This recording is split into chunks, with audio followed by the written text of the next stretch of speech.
पूर्वांचल के मैदानों में बसा एक गांव था, देवगांव। ये गांव न तो नक्शों में खास दिखता था, न ही शहरों के लोगों को उसके बारे में कुछ पता था। लेकिन उस गांव की मिट्टी में एक अलग ही खुशबू थी।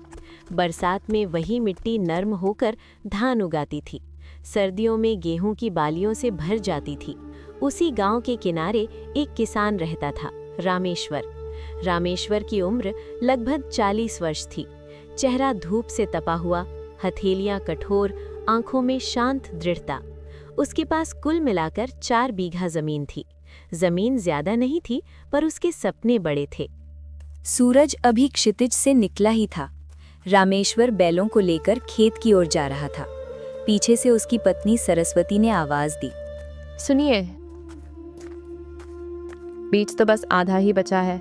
अगर इस बार भी बारिश देर से हुई तो। धरती माँ ने कभी भूखा नहीं सुलाया हमें। मेहनत करेंगे तो कुछ ना कुछ होगा।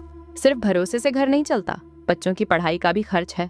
दोनों बातें कर रहे थे, तभी उनकी बेटी राधा दरवाजे पर खड़ी थी। बाबा, मास्टर जी कह रहे थे अगली बार फीस न दी तो नाम काट देंगे। रामेश्वर कुछ पल के लिए चुप हो गया, फिर उसने मुस्कुराने की कोशिश की। नाम नहीं कटेगा बेटी, तेरे बाबा अभी जिंदा हैं। देवगांव में उस दिन पंचायत बुलाई गई थी। कारण था लगातार 2 साल से कम बारिश। गांव का मुखिया धर्मपाल चौपाल में बैठा था। अगर इस साल भी बारिश नहीं हुई तो हालात बिगड़ जाएंगे। गांव के बड़े किसान भानु प्रताप बोले, मेरे पास ट्यूबवेल है, मुझे चिंता नहीं, लेकिन छोटे किसानों को कुछ सोचना चाहिए। ये सुनकर कुछ लोग रामेश्वर की ओर देखने लगे। छोटे किसान भी सोचते हैं भानु भैया, बस हमारे पास साधन कम है। भानु प्रताप हल्का सा हंसा। साधन नहीं है तो जमीन बेच दो, मजदूरी कर लो। चौपाल में सन्नाटा छा गया। रामेश्वर ने नजरें झुका लीं, पर भीतर कहीं एक आग जल उठी। रामेश्वर के खेत के कोने में एक पुराना सूखा कुआं था। उसके पिता ने कभी उसे खुदवाया था, पर वर्षों से उसमें पानी नहीं था।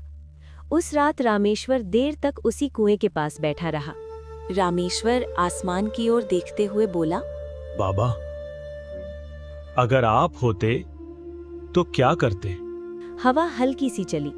कुएं के भीतर से जैसे कोई आवाज आई, गहराई में जाओ। रामेश्वर चौंक गया। उसे लगा शायद भ्रम है, लेकिन अगले ही दिन उसने फावड़ा उठाया और कुएं को गहरा करने लगा।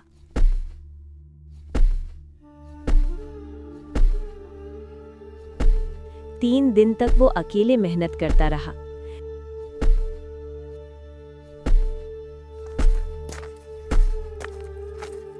सरस्वती ने देखा तो पास आई। आप अकेले क्यों कर रहे हैं? ये हमारा भी खेत है।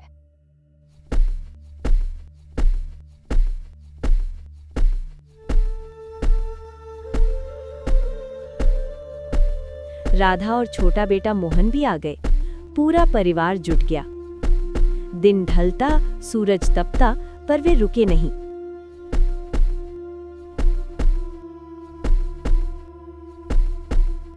गांव वाले दूर से देखते और फुसफुसाते। एक शाम भानु प्रताप वहां आया।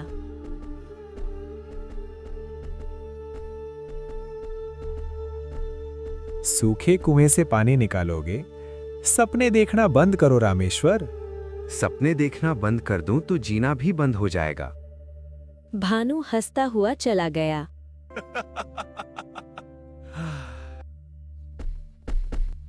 पांचवें दिन अचानक फावड़ा नीचे किसी कठोर चीज से टकराया। रामेश्वर ने मिट्टी हटाई। नीचे से नमी महसूस हुई। फिर धीरे धीरे कुएं की तली से पानी रिसने लगा। मोहन चिल्लाकर बोला, बाबा, पानी। सरस्वती की आंखों में आंसू आ गए। ये चमत्कार है। नहीं, ये मेहनत है। कुछ ही दिनों में कुएं में पर्याप्त पानी भर गया।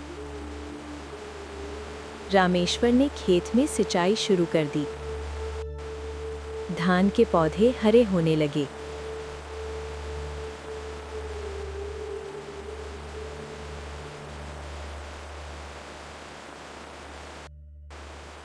गांव के लोग हैरान थे। बांदा मेहनती तो है, रामेश्वर की तो बात ही अलग है। सूखे में भी उसकी फसल लहरा रही है। रामेश्वर की तो बात ही अलग है। सुख कुआं में से पानी निकाल लिया, इसके पास तो सब साधन हो गए। रामेश्वर अलग लेवल का बंदा है।